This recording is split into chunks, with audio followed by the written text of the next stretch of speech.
The year is 1869. A 15-year-old boy stands in the dirt outside Sumter, Texas, facing a man named Mage. Mage is a freed slave, bigger and stronger, and the argument between them has turned ugly fast. It turns physical, and then it turns permanent. The boy shoots Mage once. He walks away. He doesn't run. He doesn't panic. He rides home, tells his father what happened, and by the time word reaches the local authorities, the boy has already decided something important about himself. He is never going to be taken, not by law, not by anyone. That boy's name was John Wesley Hardin, and over the next 2 decades, he would kill somewhere between 27 and 42 men, depending on who was counting and how honest they were being. The number has been argued by historians ever since, but even the conservative estimates make Hardin one of the deadliest gunfighters in American history. Not the most famous, not the most romanticized, but by raw body count, almost certainly the most lethal man who ever walked the frontier. This is not a story about a hero. It's not even a story about a villain in the clean, satisfying way that makes for good movies. John Wesley Hardin was something more complicated and more disturbing than either of those things. He was a man who killed easily, justified it completely, and somehow convinced himself, right up until the very end, that he was a decent person living by a reasonable code. The gap between the man he believed himself to be and the man he actually was is one of the most chilling things about him. He was born on May 26, 1853 in Bonham, Texas. His father, James Gibson Hardin, was a Methodist preacher and a circuit rider, which meant the family moved constantly through the small, hard towns of East Texas. The name John Wesley was not accidental. James Hardin named his son after the founder of Methodism, a man known for discipline, moral conviction, and the belief that human beings could choose righteousness. It is one of the great ironies of American history that the most prolific gunfighter of the Old West was named after a pacifist preacher. The Civil War ended when John Wesley Hardin was 12 years old. What came next was Reconstruction, and in Texas, Reconstruction was not a gentle or abstract thing. It meant Union soldiers occupying towns, freedmen holding political office, and a world that had been upended for families like the Hardins, families who had owned slaves and fought for the Confederacy. Hardin grew up inside that bitterness. He absorbed it the way children absorb everything around them, which is to say completely and without filter. By the time he was 14, he had already gotten into fights that left men hurt. His family was not alarmed. This was Texas in the 1860s, and men who couldn't defend themselves didn't last long. What began to concern the people around him was the speed at which young John Wesley Hardin graduated from fists to firearms. He was good with a gun, preternaturally good. He had a gift for it the way some people have a gift for music or mathematics, a natural coordination between eye and hand that turned the act of drawing and firing into something almost automatic. He practiced relentlessly. He studied angles and draw speeds and the way bodies moved when they were about to reach for a weapon. He was, in the language of his era, a born shootist. The killing of Mage in 1869 set the pattern for the rest of his life. The argument, the escalation, the gun, the flight from law enforcement, and then, critically, the justification. Hardin never described killing Mage as murder. In his autobiography, written years later from prison, he described it as self-defense, as the only option available to a boy facing a physically superior opponent in a world where the law was hostile. He believed this, or he told himself he believed it, which is sometimes the same thing and sometimes not the same thing at all. After the killing, Hardin went on the run. He was 15 years old and wanted for murder in Texas, and instead of turning himself in, he rode west. In the weeks and months that followed, he killed 3 more men, all of them soldiers or state police who came after him. Each time, the story painted him as the one who had no choice. Texas Reconstruction Era law enforcement was genuinely corrupt and brutal in ways that make some of Hardin's claims plausible. The state police created under Governor Edmund Davis were widely despised, and there are documented cases of officers who used their badges as cover for murder. Hardin was not entirely wrong that fleeing was sometimes safer than surrendering, but he was also not telling the whole truth, and the gap between his version of events and reality widened with every passing year and every new body he left behind. By 1871, he had ridden north along the Chisholm Trail with a cattle drive heading to Abilene, Kansas. He was 17 years old and had already killed at least 6 men. In Abilene, Wild Bill Hickok was the town marshal, and the two men had a famous encounter that Hardin described in his autobiography with considerable pride. According to Hardin, Hickok tried to disarm him, and Hardin performed a maneuver known as the road agent spin, offering the gun handle first as if surrendering and then flipping it at the last second to turn the draw on the marshal. Hickok, according to Hardin, backed down. Historians have debated this story ever since. Hickok was not a man with a reputation for backing away from confrontations, and the road agent spin was considered by serious gunfighters to be theatrical rather than practical. You practiced your fast draw until it was automatic. You did not gamble your life on a trick requiring precise timing in a high-pressure moment.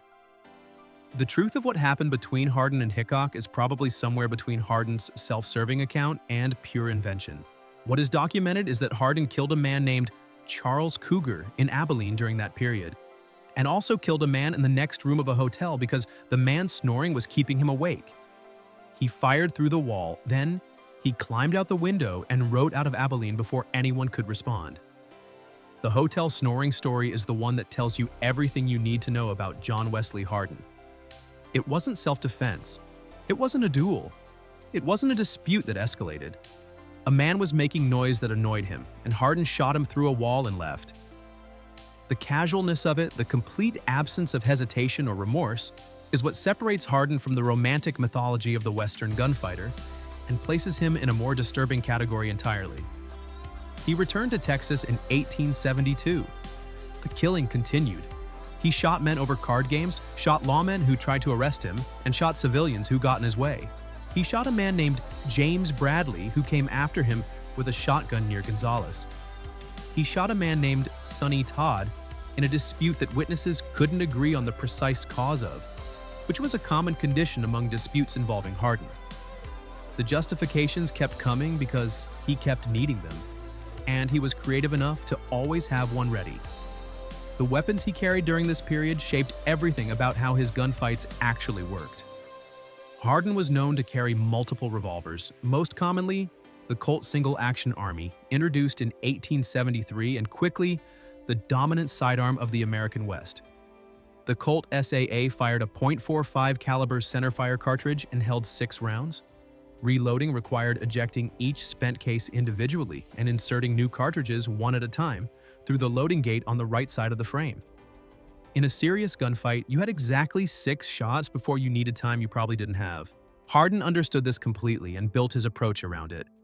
He carried 2 guns on his person at most times, and there are accounts of additional weapons on his horse. The redundancy was tactical. If you could not win in 6 shots, you needed more 6 shots immediately available, because stopping to reload in the middle of a fight was a way to die. He also practiced his draw to the point where the motion was essentially reflexive, bypassing the hesitation that killed most men in fast draw confrontations. That hesitation, the half second when the brain second guesses itself, the moment when the eyes check the target again instead of just firing, was where gunfights were lost. Hardin had trained that hesitation out of himself entirely. The cross-draw, which Hardin favored for his primary weapon, involved carrying the gun on the opposite hip from the drawing hand, butt facing forward across the body. It was faster for certain positions, particularly when seated at a card table. A man sitting with a conventional right hip holster had to lift his arm awkwardly past the table edge before drawing cleanly. A cross draw allowed the hand to sweep naturally across the body with the gun already oriented toward the threat. It was also more concealable in certain configurations, and concealment was something Hardin thought about constantly. What made him genuinely dangerous beyond speed and accuracy was what contemporaries described as cold nerve. He did not panic under pressure. He did not freeze. In every documented gunfight, including situations where multiple men were drawing on him simultaneously, Hardin remained composed enough to aim rather than just fire. Most men in genuine mortal danger spray bullets in the general direction of the threat and hope. Hardin shot at specific targets with specific intentions and hit what he aimed at. The combination of speed, accuracy, and emotional control under lethal stress was what made him almost impossible to beat in a fair fight, which is why the men who wanted him dead eventually stopped trying to fight him fairly. In 1873, he killed Deputy Sheriff Jack Helm, a violent and corrupt official who was one of the central figures in the Sutton-Taylor feud, a range war tearing apart DeWitt County, Texas. The feud had its roots in Civil War loyalties and post-war land disputes, and had already produced a significant number of dead men on both sides by the time Hardin got involved. Killing Helm made him briefly popular as a kind of folk hero to families who had suffered under Reconstruction Era corruption. But Hardin wasn't fighting for anyone's freedom or justice. He was fighting for his own survival and his right to live exactly as he chose.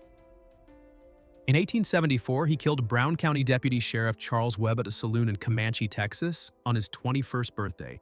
Webb came with warrants. The confrontation happened in front of multiple witnesses in broad daylight, and according to those witnesses, Webb fired first and hit Hardin in the side before Hardin returned fire and killed him.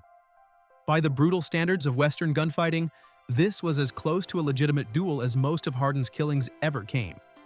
But the aftermath was not survivable in Texas. Webb was a lawman, and killing a lawman brought a different order of consequence. Hardin's brother Joe was captured and lynched by a mob shortly after. His cousin Alex Barrickman was also murdered. The message was unambiguous. Texas was done tolerating John Wesley Hardin, and the people around him were paying for his continued freedom with their lives. He fled east, eventually settling in Florida, operating under the assumed name John Swain. He married Jane Bowen, who knew who he was and chose him anyway. They had children. He ran a cattle business. He gambled and drank. And he stayed out of gunfights for almost 3 years, the longest consecutive stretch of his adult life without a documented killing. Whether he was genuinely trying to become someone else or simply waiting is a question his autobiography never answered honestly. The Texas Rangers found him in 1877. Sergeant John Armstrong had been tracking him for 2 years through informants and patient detective work. Armstrong intercepted Hardin on a train in Pensacola, Florida, with 4 Rangers positioned in the passenger car. The arrest was not clean. When Hardin was confronted, he reached for his weapon. It caught in his suspenders as he was drawing. Armstrong closed the distance and pistol-whipped him unconscious before he could clear the gun. The most lethal gunfighter in America was taken down because his weapon got caught in his clothing. History is full of ironies, but few of them are this compressed. He was brought back to Texas, tried for the murder of Charles Webb, convicted, and sentenced to 25 years in Huntsville State Penitentiary. He was 25 years old. What happened inside Huntsville is almost as strange as everything that came before it. Hardin, the man who had spent his entire adult life in contemptuous defiance of every institution that came near him, turned out to be a genuinely capable student. He read voraciously. He studied law systematically and seriously. He read theology, which, given his name, was perhaps inevitable. He became superintendent of the Sunday school inside the prison. The man who shot someone through a hotel wall for snoring was running Bible study sessions in a Texas penitentiary. He was pardoned in February of 1894 after serving 15 years. He was 40 years old when he walked out. His wife Jane had died in 1892, 2 years before his release. He received the news while still incarcerated and apparently grieved genuinely, though grief had not previously been a notable feature of his personality. He passed the Texas bar exam and set up a law practice in Gonzales. He finished writing his autobiography, a document that is fascinating and infuriating in roughly equal measure, telling the story of his killings with total conviction that nearly every act of violence was justified and nearly every enemy he made deserved what came to him. He remarried briefly and catastrophically to a 15-year-old girl named Callie Lewis who left him within weeks. He drank heavily and consistently. The law practice struggled. Clients were not rushing to hire a former convicted killer, and the past was not something he could leave in Huntsville. It followed him into every courtroom and every conversation with anyone who knew who he was, which was everyone. He moved to El Paso in 1895. He took on a client named Martin Morose, a cattle rustler facing serious legal trouble, and became romantically involved with Morose's wife, Beulah. This situation was complicated by the fact that Beulah was also involved with a local constable named John Selman Jr., whose father, John Selman Sr., was a known gunman and sometime lawman with a significant reputation in El Paso. The web of competing loyalties and resentments that formed around this situation was exactly the kind of volatile human chemistry that had preceded every major event in Hardin's life. He was 42 years old.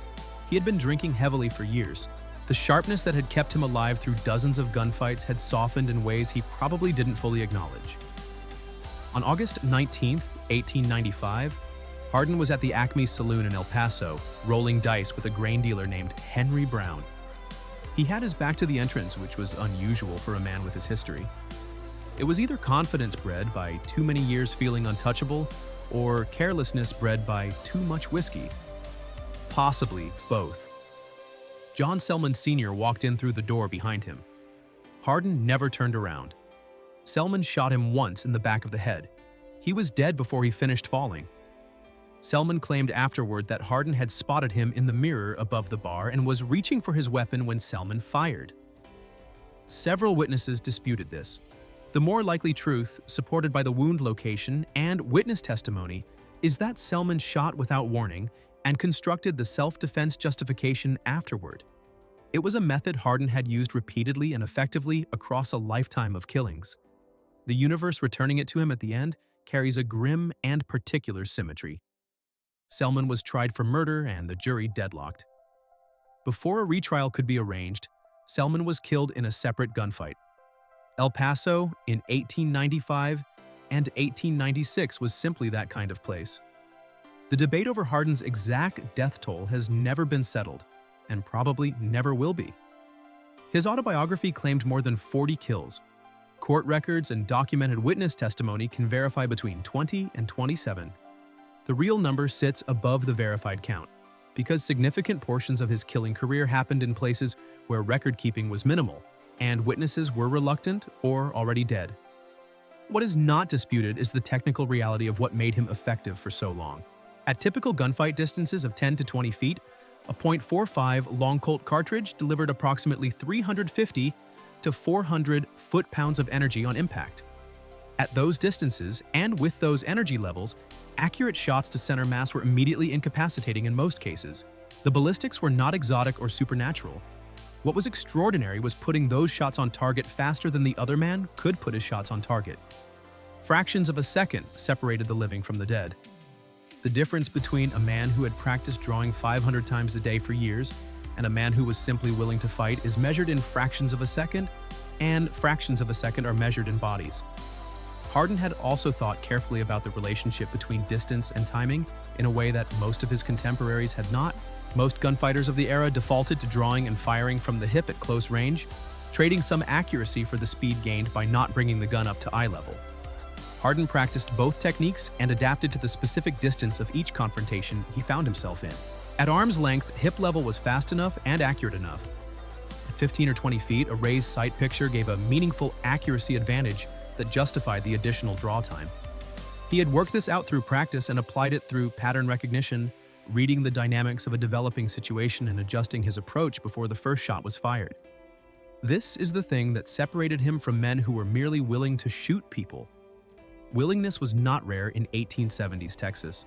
Willingness combined with technical skill, tactical awareness, and emotional control under lethal stress, that combination was extraordinarily uncommon. And Hardin had all four elements working simultaneously in a period when most of the men he faced had at best one or two of them. The guns he carried have become objects of historical obsession.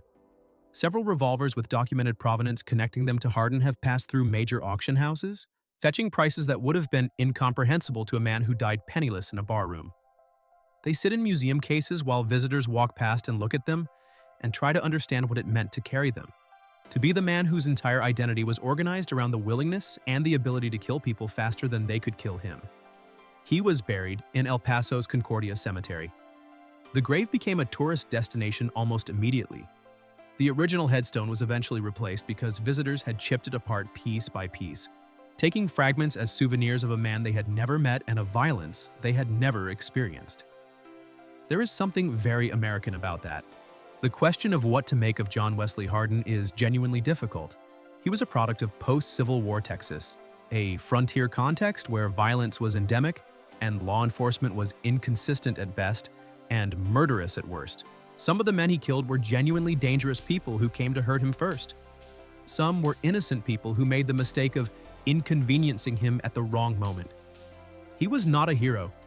He was not a simple villain.